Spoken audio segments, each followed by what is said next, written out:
नमस्कार दोस्तों। आज हम शुरू करने जा रहे हैं एक नया टॉपिक संयोजकता। संयोजकता और कार्बन की सर्वतोमुखी संरचना क्यों होती है।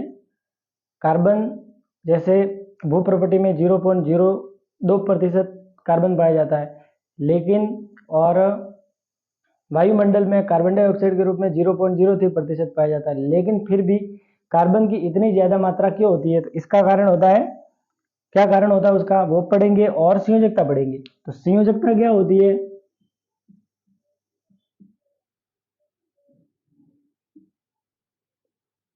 संयोजकता वाला टॉपिक है, कक्षा 9 के लिए भी उपयोगी है, 10th के लिए भी और कंपटीशन के लिए भी बहुत ही उपयोगी है संयोजकता। ठीक है, तत्वों की संयोजकता किस प्रकार से निकालनी है, उनके ऊपर जैसे सोडियम है तो सोडियम के ऊपर प्लस होता है, वो क्यों होता है। जैसे एल्यूमिनियम के ऊपर प्लस करके 3 होता है तो क्यों होता है। ये सब कारण जानने के लिए संयोजकता वाला टॉपिक पढ़ना है आपको। ठीक है, ये पढ़ने के लिए देखो, जैसे अपन को पता है तत्व 1 से लगाकर 119 तक तत्व है, लेकिन आपको 30 तक याद होने चाहिए। जैसे हाइड्रोजन, हीलियम, लिथियम है, तत्वों के क्रम संख्या अगर याद है तो आप कर सकते हैं। जैसे hydrogen, helium, lithium, beryllium, boron, carbon, nitrogen, oxygen, fluorine, neon, sodium. ठीक है, एक से लगाकर 11 तक लिखे मैंने।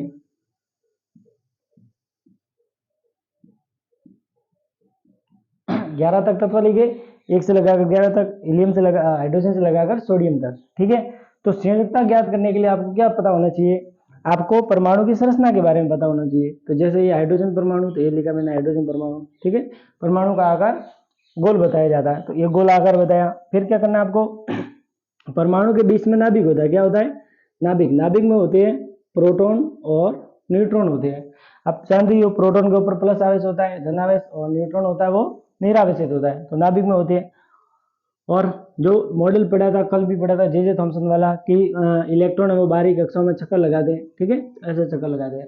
अब उन इलेक्ट्रॉनों की पैटर्न किस प्रकार से होता है, किस चक्कर के अंदर कितने इलेक्ट्रॉन होंगे, ये सब पता करने के लिए आपको पता होना चाहिए, क्या रूल पता होना चाहिए। कैसे, जैसे अधिकतम इलेक्ट्रॉन की संख्या है वो तो अपन एक किसी भी कक्षा के अंदर अधिकतम इलेक्ट्रॉन की संख्या एक सूत्र के द्वारा निकाल सकते हैं, जिसका 2n² है। ठीक है, जैसे पहली कक्षा है, फर्स्ट कक्षा को के बोलते हैं, तो फर्स्ट कक्षा के तो 2 गुणा 1 का स्क्वायर, तो 1 का स्क्वायर 1 और 2।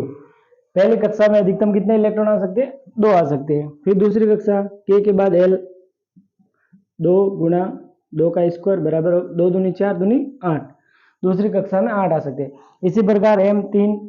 तो ये सब आपको केवल 2 बातें ध्यान रखनी है कि पहली कक्षा में हमेशा 2 इलेक्ट्रॉन आने चाहिए, और बाकी जितनी भी कक्षा आती है उसमें हमेशा 8 इलेक्ट्रॉन आने चाहिए। 8 का मतलब जैसे एक होता है उत्कृष्ट विन्यास। उत्कृष्ट कैसे होती है, जैसे होता है नियोन, और होता है ऑर्गन, नियोन, ऑर्गन, और क्रिप्टॉन, जीनॉन, रेडन। ऐसी 4-5 उदाहरण एक उत्कृष्ट गैस हो गए। इनका क्या होता है, जो पहला कोष है उसमें तो हमेशा 2 आएंगे, और फिर 8 बढ़ते जाते हैं। ठीक है, 8 तो कोई भी तत्व होता है वो क्या चाहता है, अपना विन्यास है वो उत्कृष्ट गैसों की तरह चाहता है। इसका मतलब क्या है, अपने अंतिम कोष में या तो 2 इलेक्ट्रॉन चाहता है, अगर पहली कक्षा है तब तो 2 इलेक्ट्रॉन चाहेगा, और पहली के बाद दूसरी, तीसरी, चौथी, दूसरी के, एल, एम, एन, ऐसी कक्षा है तो वो हमेशा कितने इलेक्ट्रॉन चाहेगा, 8 चाहेगा। ठीक है, अगर उसके लास्ट में कक्षक में 8 इलेक्ट्रॉन नहीं है तो क्या करेगा वो, अगर इलेक्ट्रॉन 8 का आधा कितना होता है, 8 का आधा होता है 4। देखो सही से समझने के लिए, 8 का आधा होता है 4। अगर किसी भी परमाणु के अंतिम कक्षा में 4 से कम इलेक्ट्रॉन है, 4 से कम इलेक्ट्रॉन है, कितने, 4 से कम है, तब तो वो क्या करेगा, 4 से कम इलेक्ट्रॉन है तो वो क्या करेगा, दान करेगा। दान करेगा, किसका दान करेगा, इलेक्ट्रॉनों का दान करेगा। 4 से कम इलेक्ट्रॉन है अंतिम कक्षा में, तब वो इलेक्ट्रॉनों को दान कर देगा। अगर 3 है तो भी दान कर देगा, 2 है तो भी दान कर देगा, 1 है तो भी दान कर देगा। ठीक है, इसी प्रकार यदि 4 से अधिक है क्या 4 से अधिक है इलेक्ट्रॉन, तब वो क्या कर लेगा, इलेक्ट्रॉनों को ग्रहण करेगा। अब दान करना, ग्रहण करना कहाँ से करेगा, किसी अन्य परमाणु से ग्रहण करेगा या किसी अन्य परमाणु को क्या करेगा, दान करेगा। अब परमाणु का ये विशेषता होती है कि वो अपने अंतिम कक्षक में, अगर अंतिम कक्षक पहला कक्षक है तब तो वो चाहेगा 2 इलेक्ट्रॉन, उसके बाद दूसरा, तीसरा, चौथा, तो वो कितना चाहेगा, हमेशा 8 वाला विन्यास चाहता है, 8 करने हैं उसको, ठीक है। अगर उस 4 से कम है, ठीक है, तो देखो एक उदाहरण बता देता हूं मैं आपको, अगर 4 से अधिक है तो ग्रहण कर लेगा, और यदि 4 है, अंतिम कक्षा में कितने 4 इलेक्ट्रॉन है, तब वो क्या करेगा, साझा करेगा, ठीक है। अब देखो किस प्रकार दान करता है, ग्रहण करता है या इलेक्ट्रॉनों को साझा करता है, ये तीनों विधियां करेगा। उसके बाद जितने इलेक्ट्रॉनों को अगर दान करेगा या जितने इलेक्ट्रॉनों को ग्रहण करेगा या जितने इलेक्ट्रॉनों को साझा करना, ये सब क्यों करना है, क्योंकि इसको अपना अष्टक पूरा करना है। क्या पूरा करना है, अष्टक पूरा करना। अष्टक पूरा करना है मतलब क्या चाहता है वो अपना विन्यास से वो उत्कृष्ट गैसों की तरह चाहता है। उत्कृष्ट गैस है, जैसे देखो ये जैसे नियोन है 10 नंबर पर, तो देखो पहले कक्षक में 2 इलेक्ट्रॉन आ जाएंगे, दूसरे में 8 आ जाएंगे, दूसरा कक्षक पूरा भरा हुआ है। इसी प्रकार इनका भी जो लास्ट वाला कक्षक होगा वो पूरा भरा हुआ होगा, इनका भी पूरा भरा हुआ होगा, सबका पूरा भरा हुआ होगा। जो उत्कृष्ट गैसें होती है उन सबका अंतिम कक्षक है वो पूर्ण रूप से भरा हुआ होता है। तो सभी तत्व यही चाहते हैं कि हमारा भी जो विन्यास है उत्कृष्ट गैसों की तरह, हमारे भी अंतिम कक्षक में 8 इलेक्ट्रॉन है वो पूरे हो जाए। तो ये करने के लिए वो इलेक्ट्रॉनों को दान करेगा, ग्रहण करेगा या फिर साझा करेगा। तो देखो कैसे करता है, जैसे मैं उदाहरण देता हूं, 4 से कम वाले कक्षक माना नाइट्रोजन का उदाहरण ले लेते हैं। तो नाइट्रोजन कितने पर आता है, 7 पर आता है, ठीक है। 7 पर आता है तो पहले बता दिया आपको, पहले कक्षक में हमेशा कितने इलेक्ट्रॉन चाहता है कोई भी तत्व, 2 इलेक्ट्रॉन चाहता है। कितने चाहता है, 2। टोटल कितने इसके पास इलेक्ट्रॉन। अब आपको यहाँ पर एक बात और ध्यान रखनी है, अगर इलेक्ट्रॉन की संख्या 7 है तो प्रोटॉन की संख्या भी कितनी होगी, 7 होगी। जब तक इसके ऊपर कोई प्लस माइनस नहीं होगा तब तक जितने इलेक्ट्रॉन होंगे उतने के उतने क्या होंगे, प्रोटॉन होंगे। तो नाइट्रोजन के पास 7 इलेक्ट्रॉन है और 7 प्रोटॉन है, ठीक है। अब क्या करेगा, आपको जैसे संरचना है बोर वाले जैसे थॉमसन वाले में पढ़ी थी कि बीच में नाभिक होता है और बाहर क्या होते हैं, इलेक्ट्रॉन होते हैं, ठीक है। तो अगर किसी वस्तु को दान करना है या किसी वस्तु को ग्रहण करना है तो वो जो बाहरी कक्षा में घूम रहे हैं उसको ही दान कर सकता है या फिर उसको ही ग्रहण कर सकता है। बीच वाले भाग में जो नाभिक होता है, क्या बोलता है ये नाभिक, नाभिक में होते हैं प्रोटॉन और न्यूट्रॉन। इन दोनों को ना तो ग्रहण कर सकता है और ना ही दान कर सकता है। केवल दान और ग्रहण किसको कर सकता है, इलेक्ट्रॉन। तो प्रोटॉन की संख्या हमेशा फिक्स रहेगी, ये संख्या बदलती जाएगी। तो कैसे होता है देखो, पहले कक्षक में कितने इलेक्ट्रॉन आएंगे, हमेशा 2 आएंगे। फिर इलेक्ट्रॉन चाहता है कि उसके सभी कक्षक में कितने इलेक्ट्रॉन हो, 8 हो। 8 करने के लिए वो दान करेगा, ग्रहण करेगा या फिर साझा करेगा। अगर पहले से ही उसके अंतिम कक्षक में 8 है, जैसे नियोन का उदाहरण, तो उसका विन्यास उत्कृष्ट गैसों का है, तो ये पहले से ये कक्षक है, अंतिम कक्षक वो पूरा भरा हुआ है, इसलिए ये किसी के साथ अभिक्रिया नहीं करेगा। तो इनको अक्रिय तत्व भी बोलते हैं। कौन से तत्व बोलते हैं, अक्रिय तत्व। अक्रिय तत्व क्यों बोलते हैं, क्योंकि इनका अंतिम कक्षक है वो पूरा भरा हुआ है। जब अंतिम कक्षक पूरा भरा हुआ है, इनको सब कुछ मिला हुआ है, तो ये ना तो दान करेगा, ना ग्रहण करेगा, ना साझा करेगा, तो किसी के साथ कोई क्रियाविधि नहीं करेगा। इसलिए कौन से तत्व कहलाते हैं, ये अक्रिय तत्व कहलाते हैं, ठीक है। अब आगे देखो, पहले में आगे 2, 7 में से 2 हो गए तो पीछे कितने बचे, पीछे बचे 5, ठीक है। कितने बच गए, 5। पहले में 2 आ गए, दूसरे में 5 आ गए। अब नाइट्रोजन क्या चाहेगा, उसके अंतिम कक्षक में कितने इलेक्ट्रॉन हो, 8 इलेक्ट्रॉन हो। कितने अपने पास, 3 है। कितने चाहिए, सॉरी 5 है, कितने चाहिए, 3 चाहिए।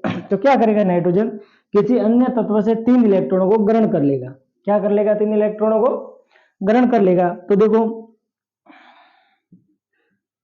7 पर नाइट्रोजन है, पहले में 2, फिर कितने थे, 5 थे।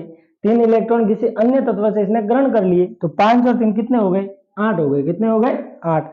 अब देखो प्रोटॉन की संख्या तो कितनी रहेगी, हमेशा 7 है तो 7 ही रहेगी, लेकिन इलेक्ट्रॉन की संख्या 3 ग्रहण कर लिए, इसलिए इलेक्ट्रॉन की संख्या कितनी हो जाएगी, 7 तो थे ही थे पहले से, 3 और ग्रहण कर लिए, तो 7 और 3 कितने हो गए, 10 हो गए। कितने हो गए, 10 हो गए। तो कितने बढ़ गए इलेक्ट्रॉन, 3 इलेक्ट्रॉन बढ़ गए प्रोटॉन की तुलना में। इसलिए नाइट्रोजन के ऊपर क्या आएगा, n प्लस किसकी संख्या बढ़ गई, इलेक्ट्रॉन की, तो n माइनस आ जाएगा, 3 माइनस आ जाएगा, ठीक है। तो नाइट्रेट जो भी आयन बनते हैं, -3 होता है इसके ऊपर। तो जो ये -3 आया वो इसकी क्या कहलाएगी, संयोजकता कहलाएगी। क्या कहलाएगी, संयोजकता। तो कोई भी तत्व अपना अष्टक पूरा करने के लिए जितने इलेक्ट्रॉन को दान करेगा, जितने इलेक्ट्रॉन को ग्रहण करेगा या जितने इलेक्ट्रॉनों का साझा करेगा, वह उस तत्व की क्या कहलाएगी, संयोजकता कहलाती है। आई बात समझ में। आगे और उदाहरण देखो,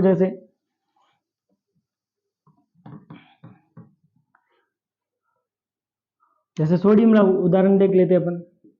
सोडियम Na कितने पर आता है, 11 पर आता है। ठीक है, तो देखो क्या होता है, पहले कक्षा में हमेशा कितने इलेक्ट्रॉन चाहता है कोई भी तत्व, पहले ही कक्षा में 2 इलेक्ट्रॉन चाहता है, 2 इलेक्ट्रॉन आते हैं पहले ही में, तो ये लिख दिया पहले में 2। यहाँ पर ध्यान रखना है प्रोटॉन की संख्या भी कितनी है, 11, इलेक्ट्रॉन की संख्या भी कितनी है, 11। ठीक है, पहले में आ गए 2 इलेक्ट्रॉन, फिर 11 में से 2 गए, पीछे कितना बचा, 9 बचे, तो दूसरे में आ गए 8, क्योंकि 8 ही चाहता है, 8 से ज्यादा इलेक्ट्रॉन नहीं आ सकते।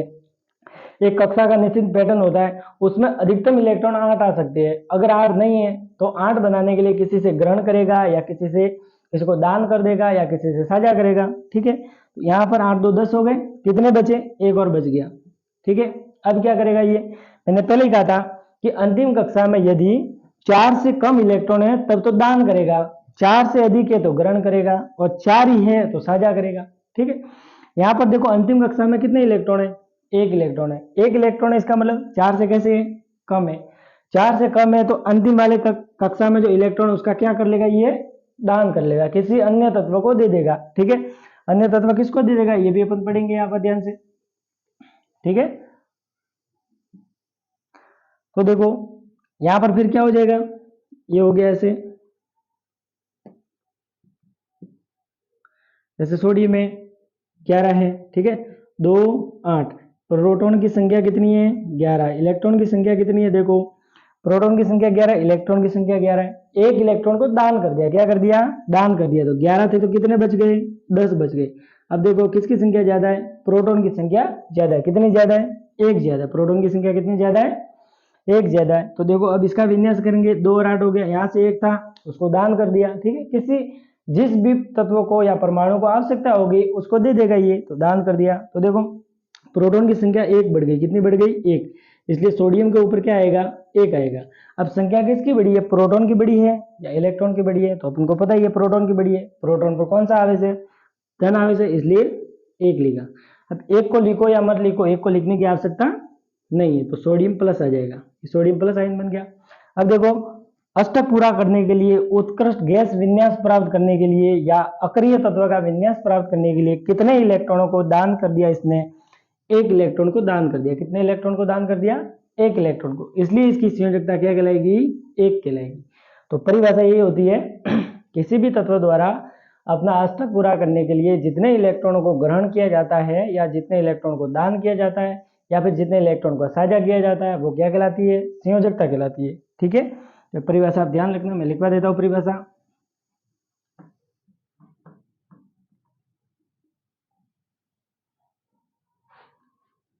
किसी तत्व द्वारा उत्कृष्ट गैस विन्यास प्राप्त करने के लिए जितने इलेक्ट्रॉनों को दान किया जाता है या ग्रहण किया जाता है या साझा किया जाता है, साझा किया जाता है, वह उस तत्व की संयोजकता कहलाती है। क्या कहलाती है, उदाहरण देखा, जैसे नाइट्रोजन की संयोजकता कितनी हो गई, अष्टक पूरा करने के लिए कितने इलेक्ट्रॉन लिए थे, 5 थे, 3 लिए थे, इसलिए संयोजकता क्या हो गई, 3 हो गई। ठीक है, सोडियम 11 थे, 1 इलेक्ट्रॉन का दान कर दिया था, इसलिए संयोजकता क्या हो गई, +1 हो गई। ठीक है, तो जितनों को दान किया जाता है या जितने ग्रहण किए जाते हैं या फिर साझा किया जाता है, वो क्या कहलाती है, संयोजकता कहलाती है। आई बात समझ में। तो ये संयोजकता, किसी भी तत्व की आप संयोजकता निकाल सकते हैं। अब आगे और देखो, इसी संयोजकता से मिलाकर अपने, जैसे वीडियो के शुरू में मैंने बता दिया था कि भू प्रॉपर्टी में कार्बन की मात्रा कितनी है, 0.02%, और वायुमंडल में CO2 के रूप में कितनी है, 0.03%। अब देखो ये काफी कम मात्रा है। इतनी कम मात्रा होने के बावजूद भी कार्बन के लाखों करोड़ों यौगिक पाए जाते हैं। कार्बन प्रत्येक रूप में पाया जाता है, सभी जगह कार्बन के यौगिक पाए जाते हैं। तो इसका क्या कारण है? देखो कार्बन कितने पर आता है आपको पता ही होगा, 6 पर आता है। देखो hydrogen, helium, lithium, beryllium, boron, carbon 6 पर आता है। तो जैसे पहले में आगे 2, फिर दूसरे में आगे 4। अभी संयोजकता की परिभाषा देखी, उसमें देखा था जितने इलेक्ट्रॉन को साझा करेगा, अगर अंतिम कक्षा में 4 इलेक्ट्रॉन है तब वो साझा करेगा। क्या करेगा? साझा। तो इस साझा क्यों करता है कार्बन? तो देखो यहाँ पर प्रोटॉन की संख्या कितनी है, 6, इलेक्ट्रॉन की संख्या भी कितनी है, 6, ठीक है। अब इसका अंतिम कक्षक में 4 है, इसको कितना करना चाहता है, 8 करना चाहता है, ठीक है। तो देखो 8 करने के लिए क्या कर सकता है, ये 4 इलेक्ट्रॉन को दान कर सकता है। क्या कर सकता है? 4 इलेक्ट्रॉन को दान करेगा। अगर ये दान करता है, क्या करता है, 4 इलेक्ट्रॉनों का दान करता है, तो प्रोटॉन कितने हो जाएंगे, 6, और इलेक्ट्रॉन कितने हो जाएंगे, 4 इसमें से चले गए तो इलेक्ट्रॉन हो जाएंगे 2। देखो प्रोटॉन की संख्या बहुत है, इलेक्ट्रॉन की संख्या कम है, तब क्या प्रॉब्लम हो जाएगी कि प्रोटॉन यानी धन आवेश बहुत अधिक है और ऋण आवेश अत्यधिक मात्रा में कम है। तो इतने कम इलेक्ट्रॉनों को अपने पास पकड़े रखने के लिए इन प्रोटॉनों को अत्यधिक ऊर्जा की आवश्यकता होगी, जो कि संभव नहीं है। इसलिए कार्बन है वो इलेक्ट्रॉनों का दान नहीं कर सकता। दूसरा क्या तरीका कर सकता है, वो ग्रहण कर सकता है। क्या कर सकता है? ग्रहण करना, इलेक्ट्रॉन ग्रहण करना। तो इलेक्ट्रॉन ग्रहण करेगा, ये कौन ग्रहण करेगा? कार्बन। कितने ग्रहण करने इसको अष्टक पूरा करने के लिए?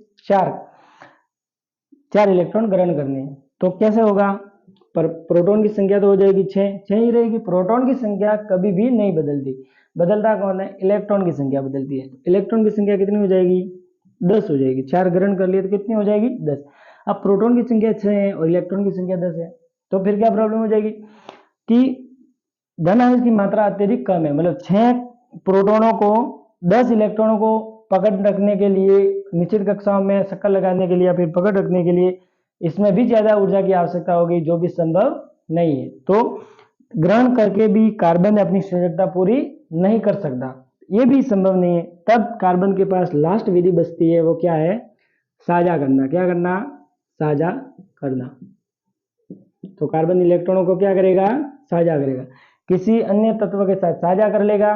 साझा करके कार्बन अपनी संयोजकता पूरी कर लेगा। किसी भी तत्व की यही विशेषता होती है, वो अपने जीवन में संयोजकता पूरी करना चाहता है, पूरी करके अपने आप को क्या बनाना चाहता है? अक्रिय बनाना चाहता है, फिर रहना चाहता है, उत्कृष्ट गैस विन्यास प्राप्त करना चाहता है। तो ये साझा करेगा। कैसे साझा करेगा? देखो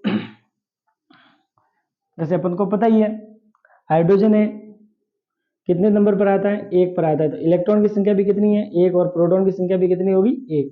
लेकिन इसमें ऐसा नहीं होगा, क्योंकि एक ही क्रम पर आता है। तो क्या होगा? हाइड्रोजन एक ही है, 1 है। फिर कार्बन क्या है? 6 पर है, 2 और 4।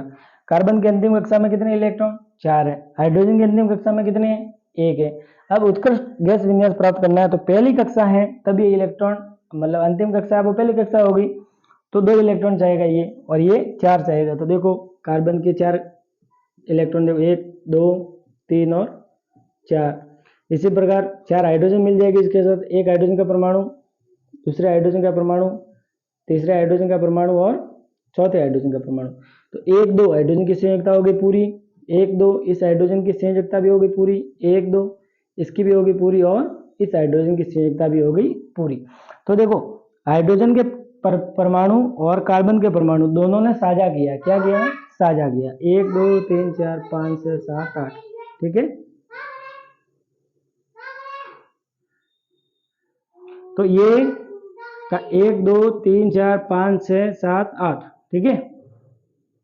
CH4, एक कार्बन और हाइड्रोजन की संख्या हो गई 4। तो कार्बन की संयोजकता भी पूरी होगी और हाइड्रोजन की संयोजकता भी पूरी होगी साझा करके, ठीक है। तो कार्बन का एक यौगिक बन गया। तो इसी प्रकार कार्बन के यौगिक बन जाते, ठीक है। धन्यवाद।